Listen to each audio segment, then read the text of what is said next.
Alright everybody, I'm Logan Alec, I'm a CPA, and I want to talk to you today about what you should do with your extra money. Now I know a lot of you are thinking, wait, what extra money? I know extra money is tough to come by right now for many of us during these times, but hey, you never know. My point is, look, if you're used to spending most of your monthly income, you might not have a clear idea of what to do when you happen to have some extra cash on hand that doesn't need to go immediately to bills or things like that. Of course, you can spend it immediately on your wants, but then you'll be right back where you started.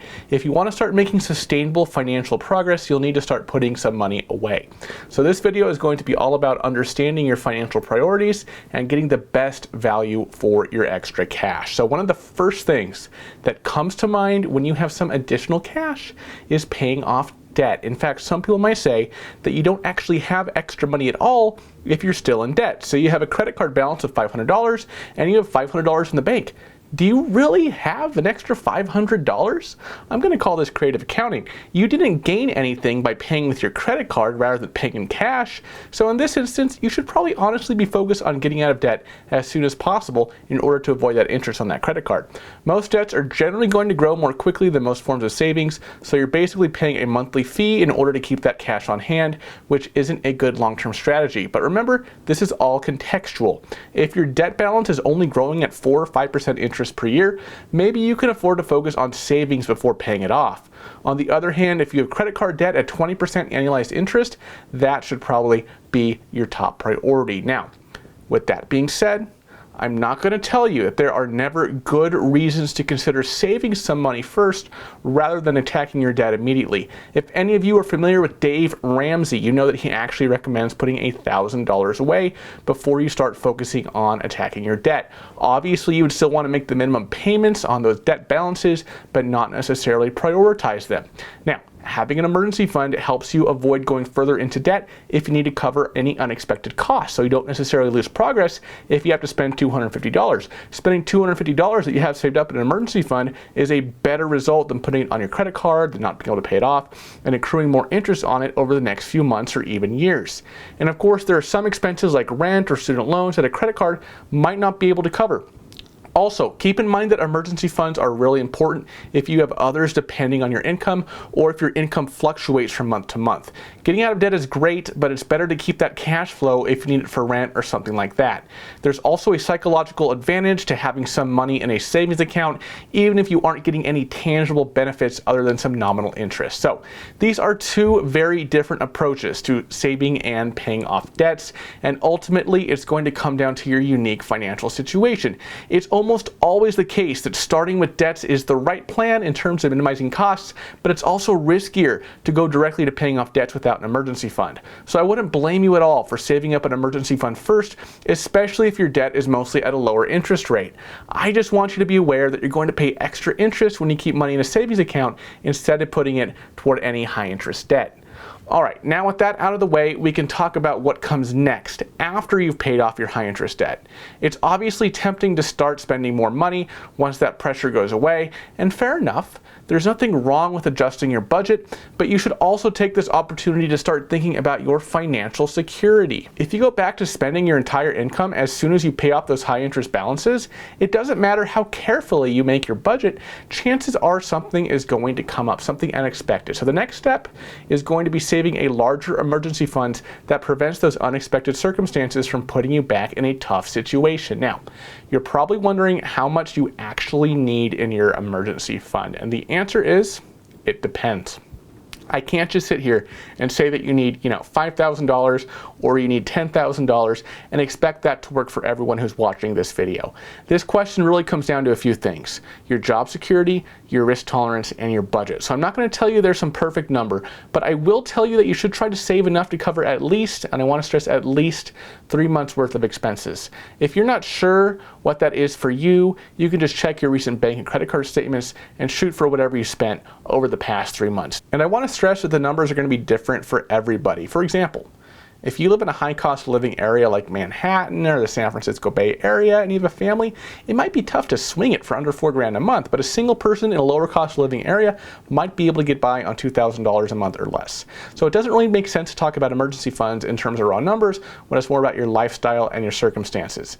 If you lose your job, if your company is temporarily shut down to COVID-19 or the recession that we're going through, you want to have some money to fall back on for at least a few months. That's my point, okay? Especially as we've seen the supercharged $600 unemployment come and go, and in most states now the $400 weekly benefit is gone as well. So 3 to 6 months, you can push for 6 months or more in your emergency fund, right? Especially if you're a freelancer, if you work in an unpredictable field. But again, that depends on how much risk you're willing to tolerate. All things considered, I'm going to say that for most people, somewhere between 3 to 6 months is a good goal depending on your specific circumstances. So one question I see a lot with respect to emergency funds is where you should keep that money. And there are a few choices. Of course, you can just keep adding to your checking account balance that pays you no or extremely low interest, but you can probably do a little bit better than that. Granted, checking accounts are usually more liquid compared to savings accounts, but the bad part is that you generally don't earn any interest, or at least don't earn as much interest on checking accounts as you do on savings accounts. And when money like an emergency fund is sitting in a checking account, it can sometimes make you feel richer than you actually are, because you see your, for example, $2,000 emergency fund every time you check your balance, right? So in most cases, I would recommend keeping your emergency fund in a high yield savings account. SmartyPig has one. You can check out the link in the description below for their latest rates. But beyond the rates, because frankly, let's be honest, it's not like the interest on your maybe few $1,000s in savings is going to be very much anyway. Something else that sets SmartyPig apart beyond rates from your typical savings account is that within your SmartyPig account, you can create separate goals within your savings account itself. So let's say that you create 2 goals. One is your emergency fund, and the other is saving for vacation next year, let's say, when hopefully COVID-19 restrictions will be all lifted. As you deposit money into your SmartyPig account and allocate money towards your different goals, you can see your progress towards each. There's a huge, huge psychological benefit here that will save you money. Because let's say you don't have a SmartyPig account, and you just have your normal savings account, and all you see is your balance, right? Which says, for example, $2,500 or something like that. In this case, you may be tempted to spend more than you should on your vacation because you can justify it by saying, well, I have $2,500 in this account sitting in savings. I can afford to splurge a little bit on my vacation. But in reality, out of that $2,500, $2,000 is your emergency fund. It's not money that you should be looking at as justification for spending more money. It's there for emergencies. But with SmartyPig goals, it's very clear within your savings account what each dollar is for. You'll see it in your dashboard that the $2,000 is your emergency fund, but you only have $500 stashed away towards your vacation. You'll be reminded when you log in that $2,000 is your emergency fund, i.e. your don't spend me on vacation money. This will motivate you to not overspend and to save more money toward the things you want, so you don't end up spending money you don't have. Because the last thing you want to do is end up with more high interest debts because you spent money you don't have. The last thing you want is to come home from your trip to an unexpected car or home repair, but you don't have the money to pay for it because you spent your emergency fund on your trip, forcing you to put the car repair on a high interest credit card and putting you once again into that cycle of debt. Because we're creatures of habit, it's little tricks like this over the long run that can make the difference between saving smart versus living paycheck to paycheck. So like I said, there's a link to SmartyPig in the description below. It is a free, interest-bearing, goal-oriented savings account that I think is definitely worth taking a look at. If you have your debt under control, if you now have some money put away for emergencies, if you're feeling okay about your immediate financial security, well, now you have some flexibility to start considering bigger goals. And even though this is great progress in your financial life, it can be a new, unfamiliar challenge for people who are used to thinking about money in terms of bills, balances, daily expenses, people who haven't thought as much about those long-term plans. There are so many different ways you can approach this next step, and it's a little more open-ended than just getting a handle on your debt and saving an emergency fund. Say you want to buy a home. That's a great goal. So now you start putting money away for a down payment. Maybe you want to buy a car. Maybe you want to save for your child or maybe even a grandchild's education. Maybe you want to save for your own education.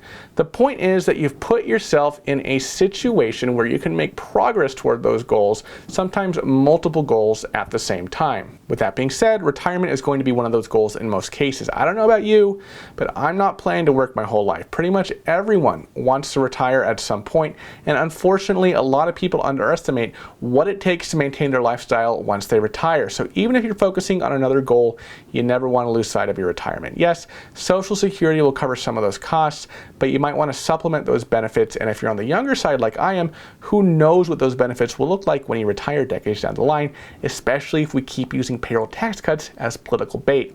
Personally, I think we'll see Social Security continue in some form, but it could be a lot less comprehensive than it is now for people in my generation and younger.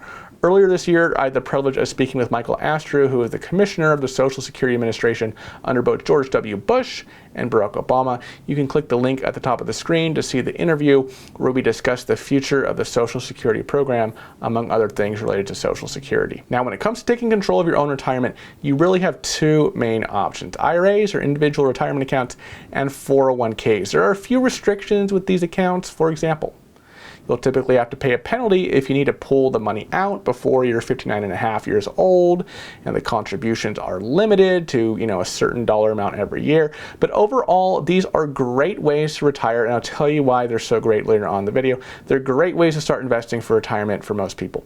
The most important difference between these plans is that IRAs are opened by individuals and 401ks are opened by businesses. So you may be able to contribute to your company's 401k if your company has a 401k plan, but you'll need to set up your own IRA, right, if you're self-employed or you just want to supplement those 401k contributions. Now, there's a 401k specifically for self-employed workers. That's the solo 401k, which is beyond the scope of this video. So if you're self-employed and you're wondering about setting up a solo 401k, check out the Money Done Right article in the description below for more information about that specific account. Now, some companies even match a certain percentage of contributions up to a set limit, which can help you make progress much more quickly. For example, if your employer matches 50% of annual contributions up to $3,000 to your 401k, the first $3,000 you put in each year would actually turn into $4,500 in investments.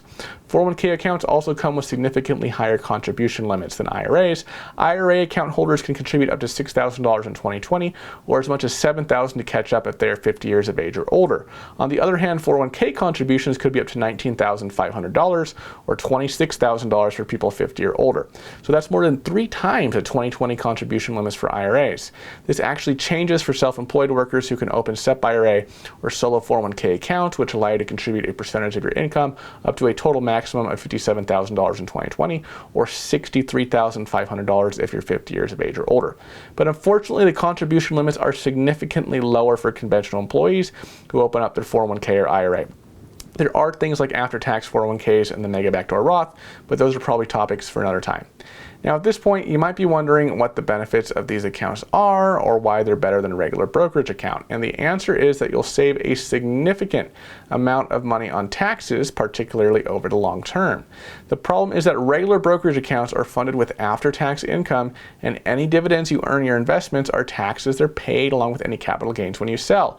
When you contribute to a traditional 401k or IRA, you can actually deduct those contributions from your taxable income in the year you make them. So if you make $50,000 this year, but put $5,000 into your traditional IRA and you're eligible to take a deduction for your contributions, you'll only be responsible for taxes on the remaining $45,000 because you get a deduction for those traditional IRA contributions. Of course, with traditional accounts, you have to pay taxes on the other side when you take the money out during retirement, and that takes us to the Roth IRA and the Roth 401k as opposed to the traditional options I just told you about. These accounts reverse the usual tax benefit by requiring after-tax contributions but allowing them to grow tax-free. So you won't enjoy any tax benefits this year in contributions, but you won't have to pay taxes on the cash when you take money out of your accounts in retirement. Ultimately, in terms of math, when it comes down to deciding between contributing to a traditional account or a Roth account, it really comes down to whether you're going to pay a higher tax rate now or during retirement. But obviously, unless you're retiring in the very near future, you don't have that information because no one knows what tax rates are going to be in the future. And even in the short term, Congress could change things up on us. I'm not going to make any sweeping judgments about whether you should focus on traditional or Roth contributions, as it really comes down to a case-by-case evaluation. I just want to make sure everyone understands the differences between these accounts so you can make an informed decision based on your situation. Now, a few months ago, I actually made a video going into more detail, comparing traditional versus Roth retirement options. You can check that video out, link at the top of your screen. Now, if you've made it this far, you have your debt under control, you have an emergency fund for those unexpected costs, your long-term expenses are covered, and you've hit the annual limits on your retirement account, usually the best thing to do with whatever's left over is just to put it in a brokerage account and let it grow. I mean, there might be other options like HSAs, but those things are probably for a separate time.